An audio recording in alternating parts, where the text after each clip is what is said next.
ഇന്ന് എഴുത്തേരിയനായി വായിച്ചു കേട്ട വേദഭാഗമാണ് മത്തായിയുടെ സുവിശേഷം 28-ാം അധ്യായം അതിൻ്റെ 1 മുതൽ 20 വരെയുള്ള വാക്യങ്ങളാണ്. മത്തായിയുടെ സുവിശേഷം 28-ാം അധ്യായം അതിൻ്റെ 1 മുതൽ ഉള്ള വാക്യങ്ങളാണ് തിരഞ്ഞെടുത്തിരിക്കുന്നത്. ഓദര എബനേസർ മാർത്തോമ ഇടവകയുടെ സേവികാസംഘ ദിനത്തിൽ ഒരു ഭാഗമാകുവാനായിട്ട് എനിക്കും സാധിച്ചതിൽ ഞാൻ ഒരുപാട് സന്തോഷിക്കുകയാണ്. ഇങ്ങനെ ഒരു അവസരം എനിക്ക് ഒരുക്കി തന്ന ബഹുമാനപ്പെട്ട ഇടവക വികാരി DS ഫിലിപ്പച്ചനോടും കൊച്ചുമ്മയോടും ഇതിൻ്റെ ഭാരവാഹികളോടും ഒക്കെയുള്ള നന്ദിയും സ്നേഹവും ഞാൻ ആദ്യം തന്നെ അറിയിക്കുകയാണ്. കണ്ണുകളെ അടയ്ക്കാൻ പ്രാർത്ഥിക്കാം. ഞങ്ങളെ സ്നേഹിക്കുന്ന സ്വർഗീയ പിതാവേ, ഈ വിശുദ്ധ ദിവസത്തിൽ വിശുദ്ധ ആരാധനയിൽ കൂടുവാൻ ഞങ്ങളെ ഏവരെയും അവിടുന്ന് സഹായിച്ച വലിയ കൃപയ്ക്കായി നന്ദിയോടെ സ്തോത്രം ചെയ്യുന്നു. യേശുപ്പച്ച, അല്പസമയം ഞങ്ങൾ നിന്റെ മുൻപിൽ ഇരിക്കുന്നു. അടിയന്റെ ശബ്ദമല്ല, നിന്റെ ശബ്ദം ഞങ്ങളുടെ ചെവികളിൽ അവിടുന്ന് കേൾപ്പിക്കണമേ എന്ന് പ്രാർത്ഥിക്കുന്നു. ഞങ്ങളുടെ വായിലെ വാക്കുകൾ, ഹൃദയത്തിലെ ചിന്തകളൊക്കെ ദൈവനാമമഹത്വത്തിനായി തീരുവാൻ അവിടുന്ന് സഹായിക്കണമേ എന്ന് പ്രാർത്ഥിക്കുന്നു. യേശു മിശിഹാ മൂലം ഞങ്ങളുടെ പ്രാർത്ഥന അവിടുന്ന് കൈക്കൊള്ളണമേ. ആമേൻ. ഇന്ന് സേവികാസംഘ ദിനമാണ്. ഇന്ന് സഭയായിട്ട് ഒരു തീമൊക്കെ നിശ്ചയിച്ചിട്ടുണ്ട്. സ്ത്രീകൾ പരിവർത്തനത്തിന്റെ പ്രഘോഷിതരും പ്രയോക്താക്കളും എന്നതാണ് ഇന്നത്തെ ചിന്താവിഷയം.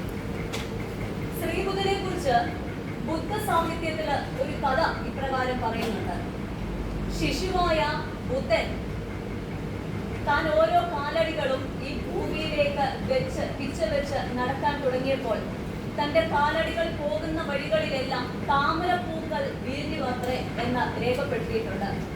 അതോടൊപ്പം ഇപ്രകാരം ചേർക്കുന്നുണ്ട്: ഒരാൾ സ്വന്തം കാലടികളാൽ സ്നേഹത്തോടെ ഈ ഭൂമിയെ ചുംബിച്ച് നടത്തുകയാണ് എങ്കിൽ ആ ആളുടെ വഴികളിലും താമരപ്പൂക്കൾ വിരിഞ്ഞു വരും അത്രേ. നടന്നുപോയ വഴികളിലൊക്കെ വിശ്വാസത്തിന്റെ താമരപ്പൂക്കൾ വിരിയിച്ച സ്ത്രീ രത്നങ്ങളെ പറ്റിയാണ് ഈ വേദഭാഗത്ത് പറയുന്നത്. മഗ്ദലനക്കാരത്തി മറിയയും കൂട്ടരെ പറ്റിയുമാണ് ഈ ഭാഗത്ത് പരാമർശിച്ചിരിക്കുന്നത്. 28-ാം അധ്യായത്തിന്റെ 1-ാം വാക്യം ആർക്കെങ്കിലും ഒരാൾ കൊച്ചത്തിൽ വായിക്കാം.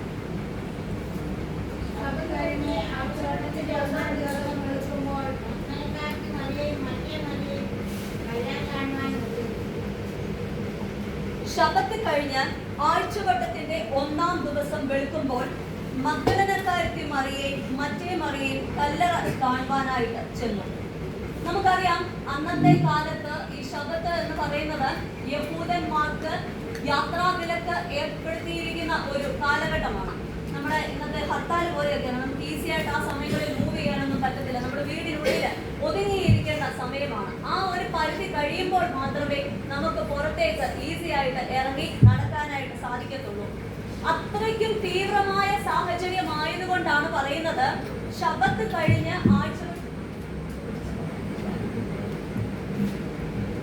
അത്രമാത്രം തീവ്രമായ ഒരു സാഹചര്യമായതുകൊണ്ടാണ് ശബത്തിന് അത്രയും പ്രത്യേകത കൊടുത്ത് പറയുന്നത്.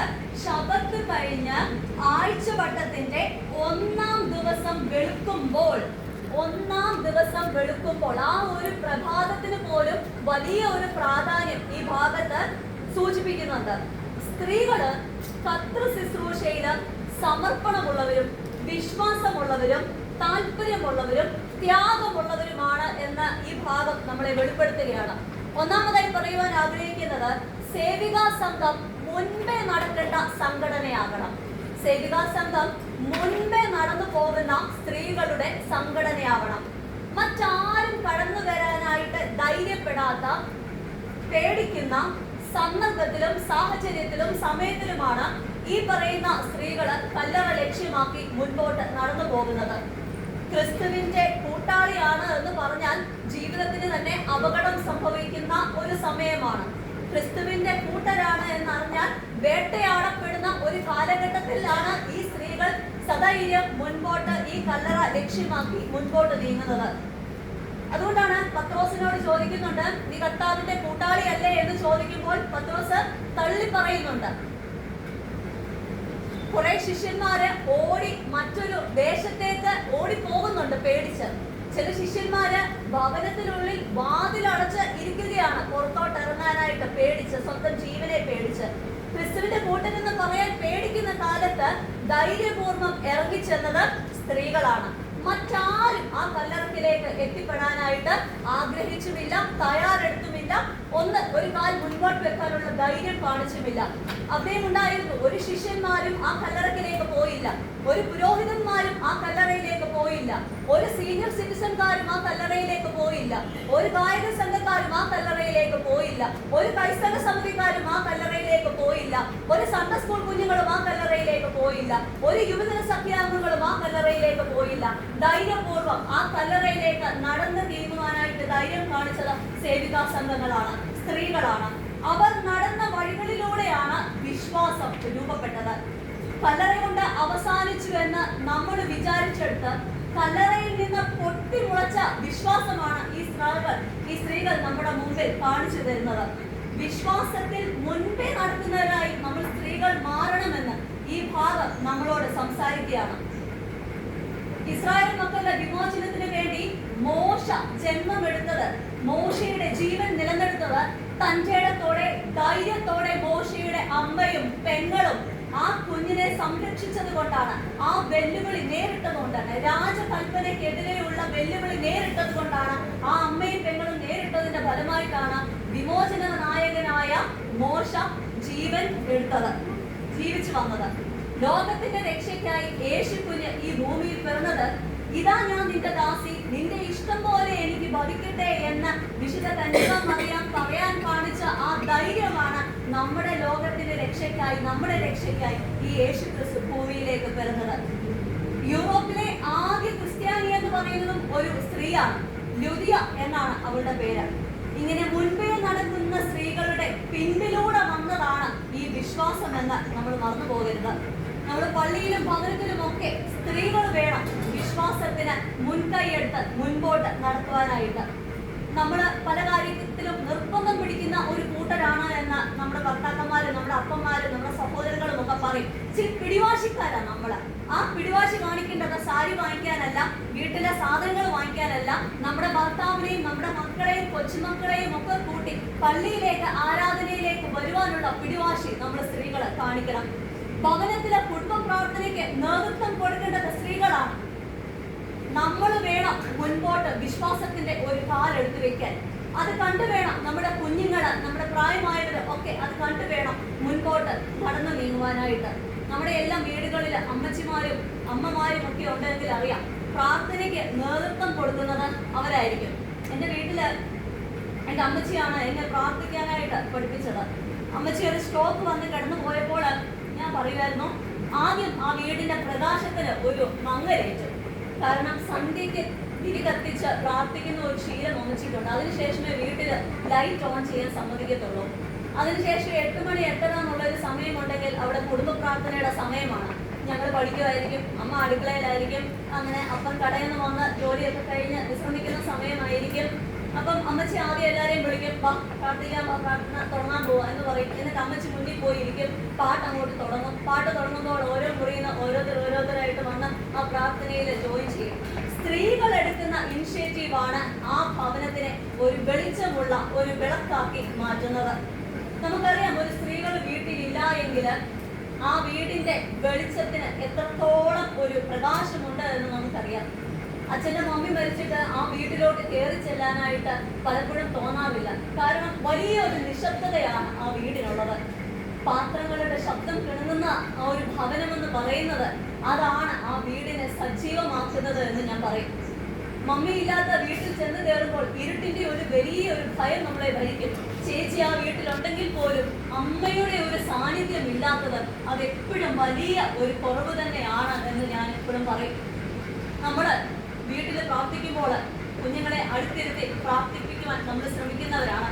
നമ്മൾ പള്ളിയിൽ ഇരിക്കുമ്പോഴും നമ്മൾ ഈ ദേവാലയത്തിനകത്ത് ഇരിക്കുമ്പോഴും നമ്മുടെ കൊച്ചുങ്ങൾ എവിടെ ഇരിക്കുകയാണോ എന്നുള്ള ഒരു ദൃഷ്ടിയുടെ വലയത്തിൽ നമ്മുടെ കുഞ്ഞുങ്ങളുണ്ടാവും. അവരവിടെ എന്നാ ചെയ്യുവാണെന്ന് നമ്മൾ അറിഞ്ഞിരിക്കണം. അവർ പുറത്തിറങ്ങി നടക്കുവാണോ, കളിക്കുവാണോ, മൊബൈലിൽ കളിക്കുകയാണോ, വർത്തമാനം പറയുവാണോ, ബഹളം വെക്കുവാണോ എന്നുള്ളത് നമ്മൾ ശ്രദ്ധിക്കണം. നമ്മൾ ഇരുന്ന് പ്രാർത്ഥിക്കുന്നതിന്റെ ഫലം, ആ ഒരു ഗുണമാണ് നമ്മുടെ ഭാവി തലമുറയെ വാർത്തെടുക്കുന്നത്. എനിക്കറിയാം, ഇവിടെ ഇരിക്കുന്ന ഭൂരിഭാഗം പേരുടെയും അപ്പന്റെയും അമ്മയുടെയും അമ്മച്ചിയുടെയും കണ്ണുനീരിന്റെ ഫലമാണ് നമ്മൾ ഓരോരുത്തരും അനുഭവിക്കുന്ന ഇന്നത്തെ സുഖ സൗകര്യങ്ങളെന്ന് പറയുന്നത്. എന്നാൽ ഇന്ന് എന്നെ പോലെയുള്ള മാതാപിതാക്കൾക്ക്, എന്റെ മക്കൾക്ക് അവരുടെ തലമുറയ്ക്ക് വേണ്ടി എനിക്ക് അറിയത്തില്ല. നിങ്ങളുടെ അനുഗ്രഹം, നിങ്ങൾ അനുഭവിച്ച ഒരു അനുഗ്രഹം ഞങ്ങളുടെ തലമുറയ്ക്ക് ഉണ്ടോ എന്നുള്ളത് നമ്മുടെ ഇപ്പോഴത്തെ ജനറേഷനിലുള്ള മാതാപിതാക്കൾ ഒരുപാട് ചിന്തിക്കേണ്ട കാര്യമാണ്. പ്രാർത്ഥനയ്ക്ക് വേണ്ടി സമയം കളയുന്നത് അത് വെറുതെ ആവില്ല. കണ്ണുനീര് പൊഴിക്കുന്നത് വെറുതെ ആവില്ല. പ്രാർത്ഥനയുടെ സുരക്ഷാ വലയവും കണ്ണുനീരിന്റെ നനവും നമ്മുടെ കുഞ്ഞുങ്ങൾക്ക് എന്നും ഒരു അനുഗ്രഹമായി തീരും. സേവികാ സംഘാംഗങ്ങൾ എന്ന് പറയുന്നത് മുൻപേ നടക്കുന്ന വിശ്വാസം കാണിച്ചു കൊടുക്കേണ്ടവരാണ് നമ്മൾ സ്ത്രീകൾ. ഞാൻ അച്ഛനോട് ചിലപ്പം വഴക്കുണ്ടാക്കുന്ന സമയത്തും, വഴക്കെന്ന് പറഞ്ഞാൽ എല്ലാ വീട്ടിലും ഉണ്ടാവും കേട്ടോ, വലിയ കാര്യമായ വഴക്കൊന്നുമല്ല, ചെറിയ സ്വരച്ചേർച്ചകളും വർത്തമാനങ്ങളിലൊക്കെ ഉണ്ടാവും. ഞാൻ അച്ഛനോട് എപ്പോഴും പറയും, അച്ഛാ ഞാൻ തീ കൊണ്ടും ആയുധം കൊണ്ടും കളിക്കുന്ന ആളാണ്, എന്നോട് സൂക്ഷിച്ച് വേണം ഇടപെടാനല്ല. അടുക്കളയിൽ തീ കൊണ്ടും ആയുധം കത്തി കൊണ്ടും കളിക്കുന്നവരാണ് നമ്മൾ സ്ത്രീകൾ. ചുട്ടുപഴുത്ത പാത്രം പോലും നിസ്സാരമായിട്ട് നമ്മളെടുത്ത് മാറ്റി വെച്ച് കഴിഞ്ഞാണ് പലപ്പോഴും നമ്മൾ ആ തരിപ്പ് അറിയുന്നത്. ചൂടേറിയ കാഠിന്യമേറിയ അനുഭവങ്ങൾ നിറച്ചാണ് നമ്മൾ ഓരോരുത്തരും മുൻപോട്ട് ജീവിക്കുന്നത്. ആ ജീവിതത്തിൽ ഒരുപാട് നല്ല പാഠങ്ങൾ നമുക്ക് നമ്മുടെ മുതിർന്നവർക്ക്, നമ്മുടെ കുഞ്ഞുങ്ങൾക്ക്, നമ്മുടെ സഹോദരങ്ങൾക്ക്, നമ്മുടെ മക്കൾക്ക്, മരുമക്കൾക്ക്, ഭർത്താക്കന്മാർക്കൊക്കെ കാണിച്ചു കൊടുക്കാനായിട്ട് നമുക്ക് സാധിക്കുന്നിടത്താണ് സ്ത്രീകളുടെ വിശ്വാസം മുൻപേ നടത്തുന്ന വിശ്വാസമായി മാറുന്നത്. രണ്ടാമതായി പറയാൻ ആഗ്രഹിക്കുന്നത്, സേവികാ സംഘം പ്രഘോഷകരുടെ കൂട്ടായ്മയാണ്, അല്ലെങ്കിൽ സന്ദേശവാഹകരുടെ കൂട്ടായ്മയാണ് എന്ന് പറയാം. 6-ാമത്തെയും 7-ാമത്തെയും വാക്യം അതിൽ ഒരാൾ പറയുക.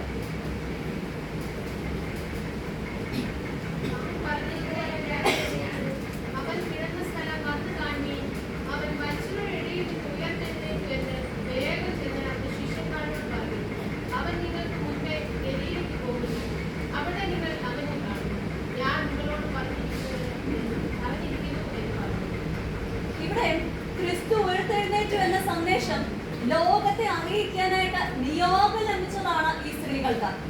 ലോകത്തെ മാറ്റിമറിച്ച ശബ്ദം കേട്ടവരാണ്, ആ ശബ്ദത്തെ കൈക്കൊണ്ടവരാണ്, ആ ശബ്ദത്തെ മറ്റുള്ളവരിലേക്ക് കേൾപ്പിക്കാനായിട്ട് നിയോഗം ലഭിച്ചതാണ് മഗ്ദലനക്കാരത്തി മറിയയ്ക്കും കൂട്ടർക്കും. ക്രിസ്തു ഉയർത്തെഴുന്നേറ്റു എന്ന ശബ്ദം കേട്ടതും കണ്ടതും അറിഞ്ഞതും അത് മറ്റുള്ളവരിലേക്ക് പകരാൻ പറഞ്ഞതും ഈ സ്ത്രീകളോടാണ്. ക്രിസ്തു ജനിക്കുന്നു എന്നത് ആദ്യം അറിഞ്ഞത് വിശുദ്ധ കന്യകാമറിയാമാണ്, കേട്ടത് കന്യകാമറിയാമാണ്. അത് മനസ്സാൽ, ശിരസാൽ, ശരീരത്താൽ വഹിച്ചത്, കൈക്കൊണ്ടത് കന്യകാമറിയാമാണ്. അതിനുശേഷം അത് ലോകത്തെ അറിയിച്ചതും അമ്മയാണ്. സേവികാ സംഘങ്ങളായ നമ്മളുടെ ദൗത്യം എന്ന് പറയുന്നതും ഈ 3 കാര്യങ്ങളാണ്. ക്രിസ്തുവിന്റെ ശബ്ദം നമ്മൾ കേൾക്കണം, ക്രിസ്തുവിന്റെ ശബ്ദം കേട്ട് അത് നമ്മുടെ ജീവിതത്തിലേക്ക് അത് കൈക്കൊള്ളണം, അത് ഉൾക്കൊള്ളണം. 3-ാമത്, ആ ശബ്ദം നമ്മൾ മറ്റുള്ളവരിലേക്ക് കേൾപ്പിക്കണം. മറ്റുള്ളവരെ കുത്തുവാക്ക് പറഞ്ഞ് അവരെ വേദനിപ്പിക്കുന്ന ശബ്ദമല്ല മറ്റുള്ളവരിലേക്ക് പോകേണ്ടത്. ദൈവത്തിന്റെ ശബ്ദം, സമാധാനത്തിന്റെ ശബ്ദം, സന്തോഷത്തിന്റെ ശബ്ദം മറ്റുള്ളവരുടെ ഹൃദയങ്ങളിലേക്ക് പകർന്നു കൊടുക്കാനായിട്ട് നമ്മൾക്ക് സാധിക്കണം. ക്രിസ്തു ഉയർത്തെഴുന്നേറ്റു എന്ന വിവരം ആദ്യം പറഞ്ഞ സ്ത്രീകളാണ് എന്ന് പറയാൻ എന്തുകൊണ്ടാണ് എന്ന് ഞാൻ ചിന്തിക്കാറുണ്ട്. കാരണം ഇത്രയേ ഉള്ളൂ, 30 വെള്ളിക്കാശ് കാണിച്ചാലൊന്നും ക്രിസ്തുവിനെ തള്ളി പറയത്തില്ല. നമ്മൾ സാരി കാണിച്ചിരുന്നെങ്കിൽ ചിലപ്പോൾ തള്ളി പറഞ്ഞേനെ, പക്ഷെ 30 വെള്ളിക്കാശ് കാണിച്ചത് കൊണ്ട് തള്ളി പറയത്തില്ല. കോഴി കൂവുന്നതിന് മുമ്പേ തള്ളി പറയില്ല എന്ന ഉറപ്പും ക്രിസ്തുവിനുണ്ടായിരുന്നു. പക്ഷെ നമ്മളെ പറ്റി പൊതുവിൽ പറയാറുള്ള ഒരു കാര്യമുണ്ട്, നമ്മൾ ഭയങ്കര പരദൂഷണക്കാരാണെന്ന് പറയാറുണ്ട്. എപ്പോഴും ഇങ്ങനെ കലവില് പറഞ്ഞോടിരിക്കുന്നവരാണ്. അച്ഛൻ്റെ അടുത്ത് ഇങ്ങനെ പറയുമ്പോൾ നമുക്ക് ഇച്ചിരി നേരം ഒന്നും മിണ്ടാതിരിക്കുമെന്ന് എന്നോട് ചോദിക്കാറുണ്ട്. അപ്പൊ ഞാൻ ചിന്തിക്കാറുണ്ട്, ഈ കലവില കൂടുന്നതും പരദൂഷണം പറയുന്നതും ഒരു തെറ്റല്ല. കലവില കൂടുക എന്ന് പറയുന്നത് സുവിശേഷത്തിന്റെ കലവറ സൃഷ്ടിക്കാൻ സാധിക്കുന്നതാണ് ഓരോ കലവിലകളും. അത് സത്യസന്ധമായി ദൈവത്തിന്റെ ശബ്ദം കേൾപ്പിക്കുമ്പോഴാണ് ആ കലവിലയ്ക്ക് ഒരു അർത്ഥത്തിന് മാനം ഉണ്ടാകുന്നത്. പരദൂഷണമല്ല, ദൈവവീക്ഷണമാണ് നമ്മൾ ഉണ്ടാക്കേണ്ടത്. അങ്ങനെയെങ്കിൽ നമുക്ക് ധൈര്യപൂർവ്വം കലവില കൂടാം, നമുക്ക് ധൈര്യപൂർവ്വം പരദൂഷണം പറയാം. കേൾക്കാനും കൈക്കൊള്ളാനും കേൾപ്പിക്കാനുമുള്ള ഉത്തരവാദിത്തത്തിൽ നിന്ന് നമുക്കൊരിക്കലും പിൻപോട്ട് പോകാനായിട്ട് സാധിക്കത്തില്ല. കാരണം അങ്ങനെ നമ്മളെ ഏൽപ്പിച്ച ദൗത്യത്തിൽ നിന്ന് നമ്മൾ പിന്മാറിയിട്ടുണ്ട് എങ്കിൽ അതിന്റെ ദുരിതം നമ്മൾ നമ്മുടെ ഭവനത്തിൽ അറിയും. ഭവനങ്ങൾ നഷ്ടമായി പോകുന്നത് നമ്മൾ സ്ത്രീകൾ കാരണമാണ് എന്ന് ഞാൻ പറയും. കാരണം നമ്മുടെ കുഞ്ഞുങ്ങള് നമ്മളുടെ നിയന്ത്രണ വലയത്തിൽ വേണം വരാൻ, അല്ലാതെ അവര് നിയന്ത്രിക്കുന്നിടത്തല്ല നമ്മൾ വരേണ്ടത്. ഇന്ന് പല ഭവനങ്ങളിലും, എനിക്ക് ഇവിടുത്തെ കാര്യം അറിയില്ല, പക്ഷെ പല ഭവനങ്ങളിലും ചോദിക്കുമ്പോൾ മക്കളെ പേടിച്ച് ജീവിക്കുന്ന അപ്പനും അമ്മയുമാണ്. അതിന്റെ ആവശ്യമില്ല. നമ്മൾ ജന്മം കൊടുത്ത് നമ്മൾ വളർത്തുന്നതാണ് എങ്കിൽ നമ്മളുടെ ഒരു സുരക്ഷാ വലയത്തിനുള്ളിൽ നമ്മുടെ ഒരു പിടിയിലായിരിക്കണം നമ്മുടെ കുഞ്ഞുങ്ങൾ വളർന്നു വരാനായിട്ട്. നിങ്ങൾക്ക് എന്നോട് ദേഷ്യം തോന്നില്ല, പലതും കണ്ടും കേട്ടും അറിഞ്ഞതുകൊണ്ടാണ് ഇത് ഇവിടെ പറയുന്നത്. നമ്മുടെ കുഞ്ഞുങ്ങള് പള്ളിയിൽ വരാൻ മടി കാണിക്കുമ്പോൾ അവർക്ക് ട്യൂഷൻ ഉണ്ട് കൊച്ചമ്മേ, അവർക്ക് ആകെ ഒരു സൺഡേയാണ് പഠിക്കാൻ കിട്ടുന്നത് എന്ന് പറയരുത്. ഞാനും 10ഉം 12ഉം ഒക്കെ പഠിച്ചതാണ്. +2 ട്യൂഷൻ രാവിലെ ആക്കിയപ്പോൾ വീട്ടിൽ സാറിനെ വിളിച്ച് പറഞ്ഞു ഉച്ച കഴിഞ്ഞാണെങ്കിൽ പിള്ളേരെ വിടത്തുള്ളൂ എന്ന് പറഞ്ഞ് ട്യൂഷന്റെ സമയ ക്രമീകരണം വരെ മാറ്റിയിട്ടുണ്ട്. ഞങ്ങളൊരു കൂട്ടം പിള്ളേർ ഒരു പള്ളിയിൽ നിന്നുണ്ടായിരുന്നത് കൊണ്ട് നമ്മൾ വിചാരിക്കുന്നിടത്ത് നമ്മുടെ കുഞ്ഞുങ്ങളെ നിലനിർത്താനായിട്ട് സാധിക്കണം. നമ്മൾ കേട്ട ദൈവവിശ്വാസം, നമ്മൾ കേട്ട ദൈവശബ്ദം, നമ്മൾ കൈക്കൊണ്ട ദൈവ സന്ദേശം അത് മറ്റുള്ളവരിലേക്ക്, നമ്മുടെ കുഞ്ഞുങ്ങളിലേക്ക്, നമ്മുടെ ഭവനങ്ങളിലേക്ക്, നമ്മുടെ സഭയിലേക്ക്, നമ്മുടെ സമൂഹത്തിലേക്ക് പകർന്നു കൊടുക്കുവാനായിട്ട് നമുക്ക് സാധിക്കണം. മൂന്നാമതായി പറയാൻ ആഗ്രഹിക്കുന്നത് സേവികാ സംഘം ക്രിസ്തുവിനാൽ സ്വീകരിക്കപ്പെട്ടവരുടെ കൂട്ടായ്മയാണ്. സേവികാ സംഘം ക്രിസ്തുവിനാൽ സ്വീകരിക്കപ്പെട്ടവരുടെ കൂട്ടായ്മയാണ്. 9ാമത്തെ വാക്യം വായിക്കാതെ.